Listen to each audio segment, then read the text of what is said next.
Assalamu alaikum warahmatullahi wabarakatuh. Kiukweli natoa shukrani kwa ndugu yangu Dr. Faiz Amana kwa kuweza kufanya jambo kama hili ambalo hata Mwenyezi Mungu husikia raha kufanya mambo kama haya.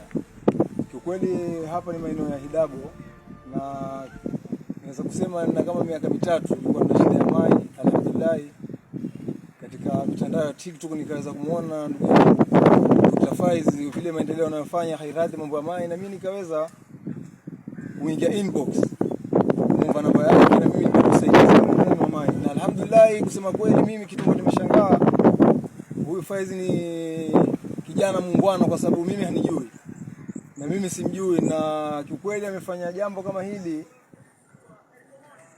gamai ili watu wasaidike na jambo kama hili. Hata Mwenyezi Mungu furahi sana. So inshallah nakutakia kila laheri ndugu yangu Faiz Amana. Mungu akupe nguvu na atimize ndoto zako, yani uzidi kusaidia jamii ambayo ana shida ya jambo kama hili la maji.